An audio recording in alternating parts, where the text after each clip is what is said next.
Alrighty, figured I'd do this walk around video before the video started. Obviously some things are different right now on the MRS, as you can see. So I guess we'll just start with the obvious. As you are looking at it, I have the TD 3000 Duraflex kit on it. Side skirts were a pain in the ass to fit, but they will just go on. The left side needed some trimming. It was hitting the seam weld underneath for jacking the car up. There's the front lip.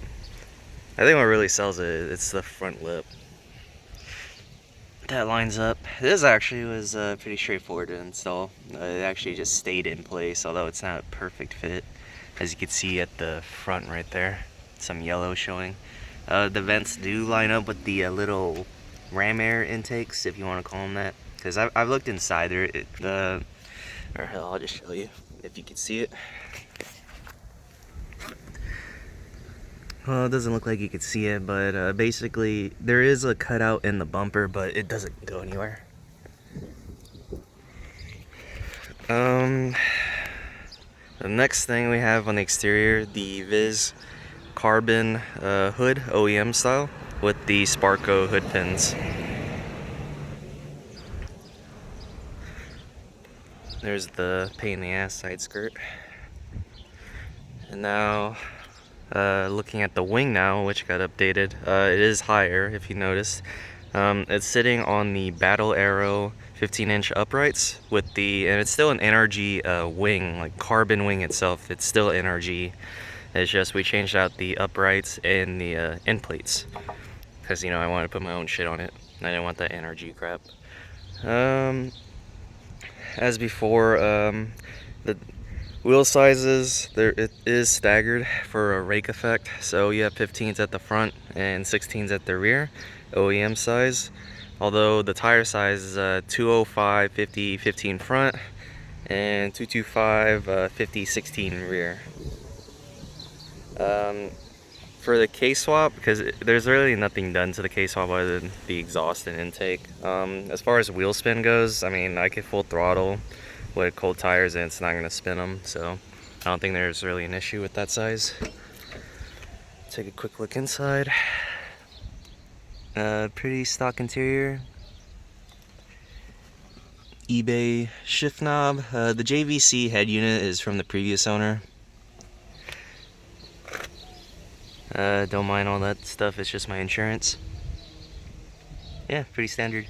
Oh, okay, so I've been asked a few times what the hell this is. This is from my trip in Japan back in 2019. This charm I got at a temple. It actually means safe driving or safe. It's driving related. It's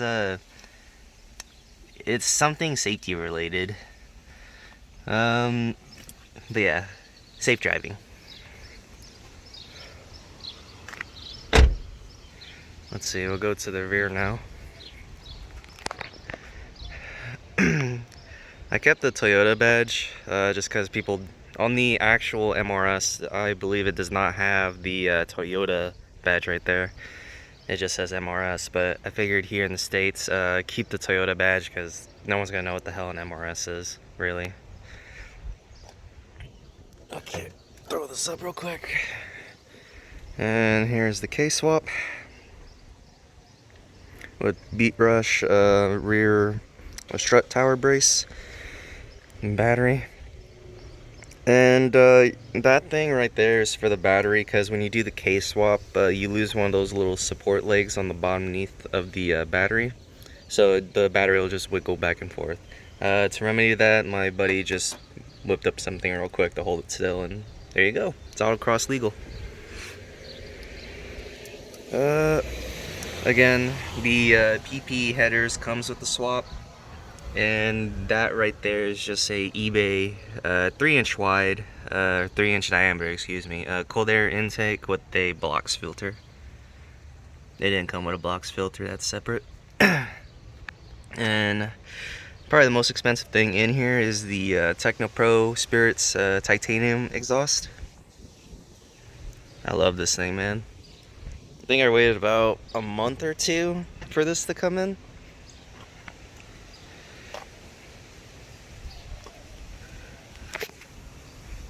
Oh yeah, and then the reason why we're not running the rear bumper TD3000 as like to do the complete kit is because the Techno Pro one kind of comes really high on the bumper, so I wasn't sure if we're gonna clear. I mean, as you can see, we already added a that is a titanium heat shield for the bumper because that's where it melted it before we pulled it up with zip ties. Because what would happen is the bumper originally sags too low and it just rests on the son of a bitch. It rests on the muffler tips, or excuse me, the exhaust tips. So that's why the heat shield's there. And of course it's pulled up now with a zip tie. Guess we'll go to the front real quick.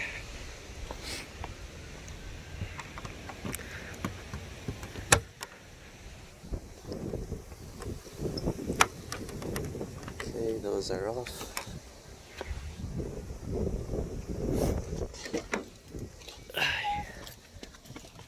Just pop this real quick.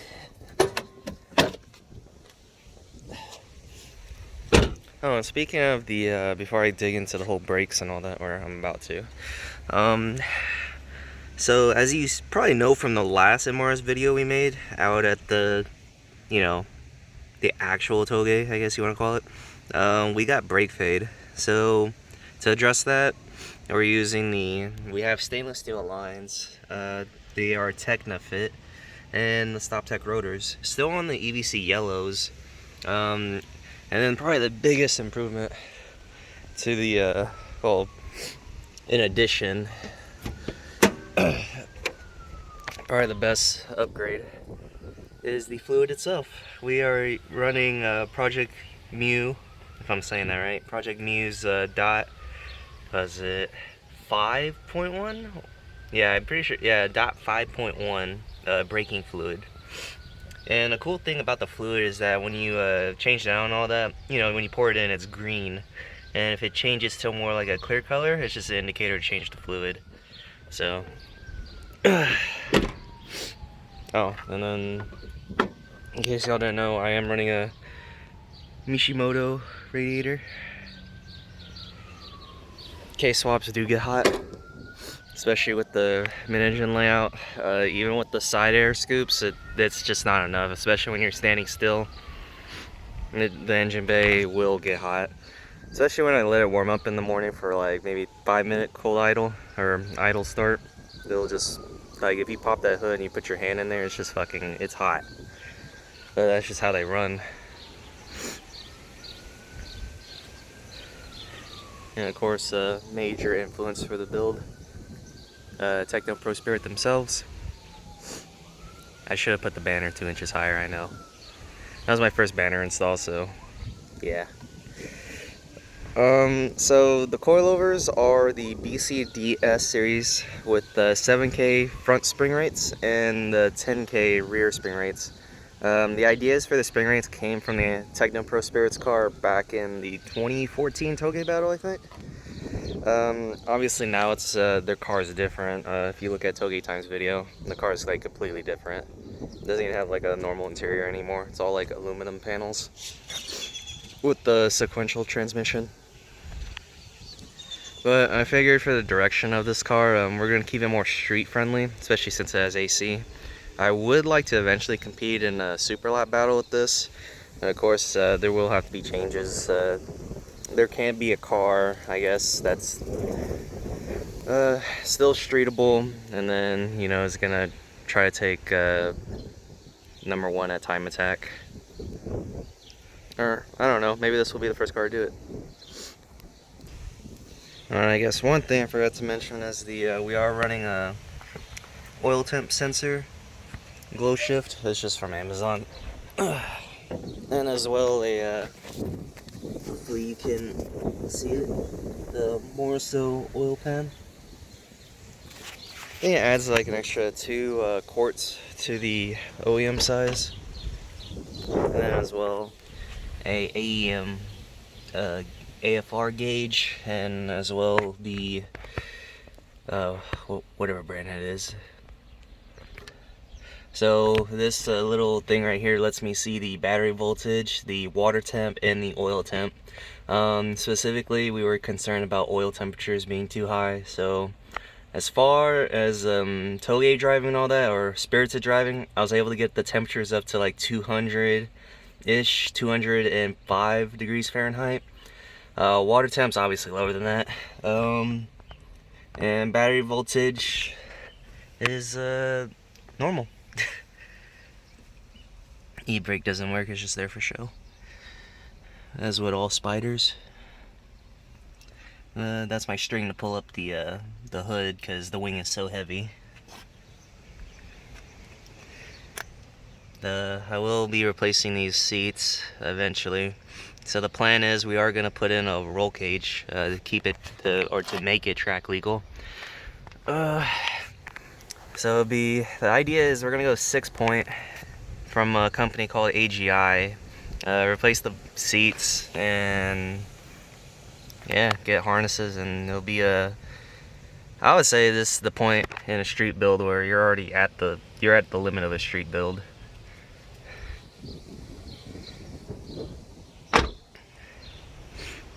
And then these are a later model or a facelift air scoop. The pre-facelift ones are a little different. They're more like I don't want to call it. They have like circles in them, like everywhere. They don't have like these veins or fins. And then they're a different color. They're all just like gray or something, like plasticky. Oh my god. I'm gonna take Claritin D. But yeah, I figured just give you guys a little rundown on what's been going on with the MRS.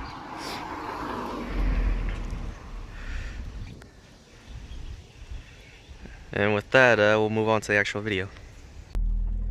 Fuck, I wanna go. Yeah. Alright.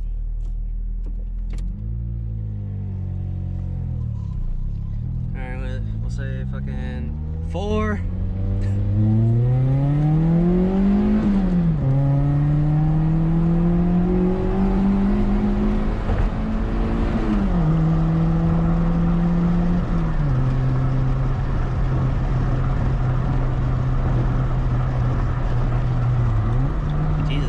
So bumpy.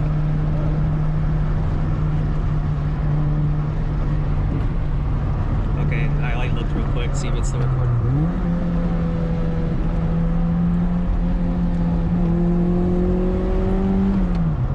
And I know there's deer in this fucking area, so we'll chill out.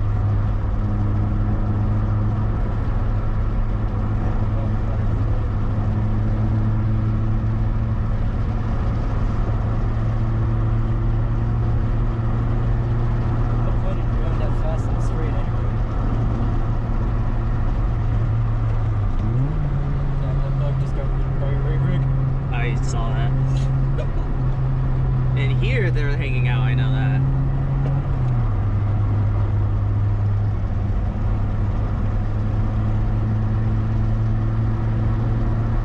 So if we hit a deer, do we just keep it in for YouTube? Look right here. I saw. I'm making sure you stay in the fence. I guess we'll keep it in.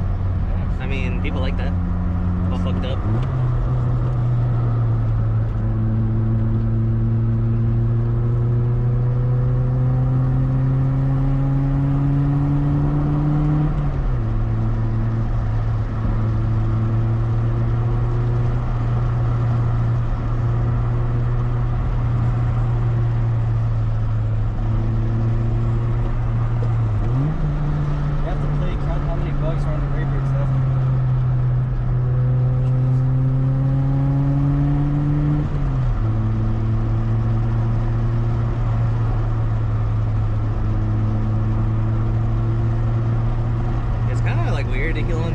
With the camera right there. I'm not gonna lie, it's really weird.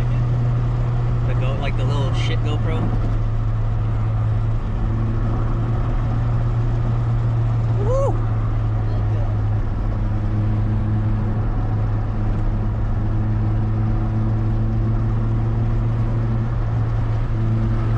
This is just like that one turn on that map that we always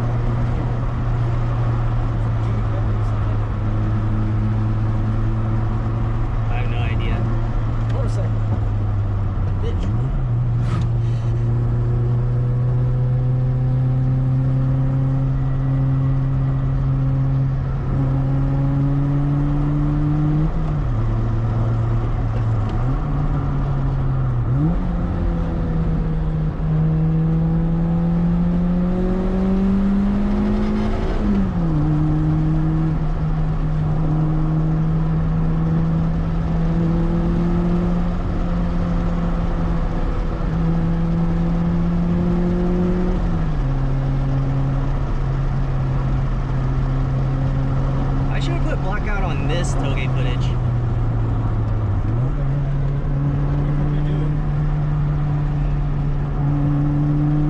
I see that.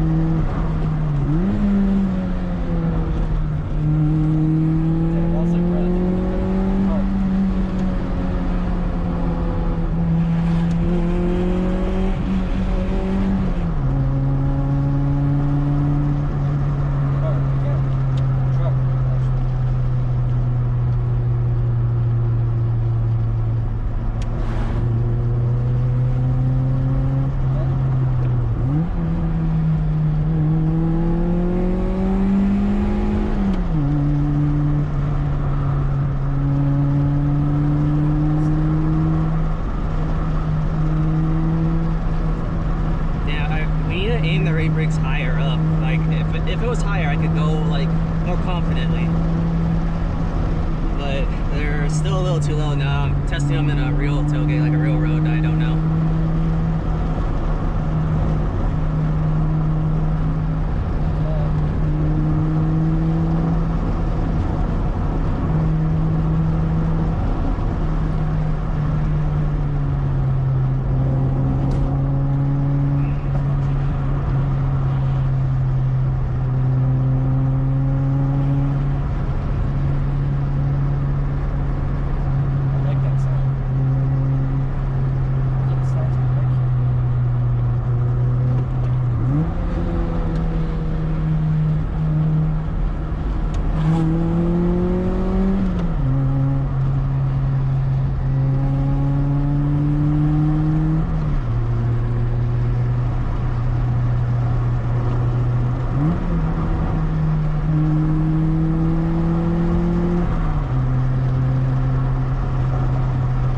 Still going? Yep.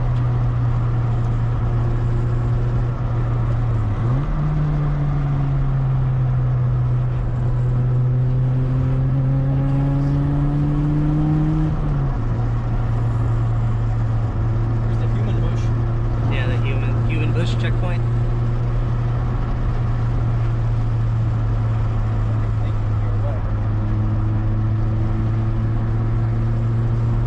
That noise?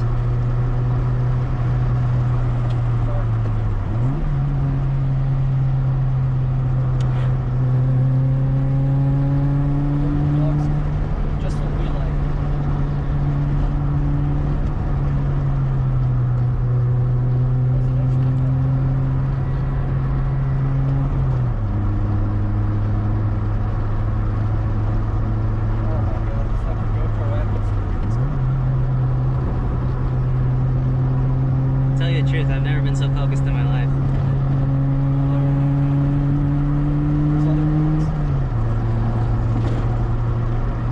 Like, well then again, I feel more focused on the MRS run. That legit was scary. Imagine doing MRS at night. All the way up there, fuck that. Even I have my limits. I'd probably go way slower.